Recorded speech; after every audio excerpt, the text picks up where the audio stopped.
पिंपळगाव सराई येथे सैलानी यात्रेच्या पार्श्वभूमीवर धाडसी चोरीची घटना घडल्याने परिसरात भीतीचे वातावरण निर्माण झाले आहे.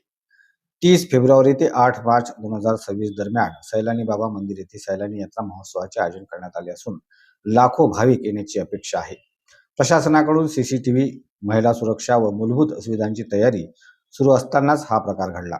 रविवार 15 फेब्रुवारी 2026 रोजी पहाटे 2 वाजता शेतकरी विशाल रामलाल शिंगणे वय 34 यांच्या घरी अज्ञात चोरट्यांनी घरफोडी केली.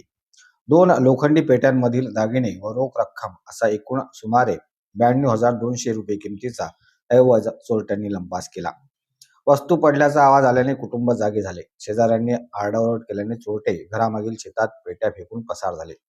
रायपूर पोलीस स्टेशन येथे अज्ञात आरोपी विरुद्ध गुन्हा दाखल करण्यात आला आहे. सीसीटीव्ही फुटेज, शेजाऱ्यांचे जबाब व घटनास्थळावरील पुरावे तपासले जात आहे.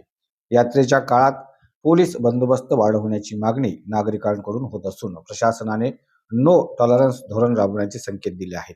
अजिंक्य भारत प्रतिनिधी धीरज जयस्वाल, रायपूर. अशाच महत्त्वपूर्ण बातम्यांच्या अपडेटसाठी अजिंक्य भारत न्यूजच्या पेजला फॉलो करा आणि सबस्क्राईब करा. Thank you for watching.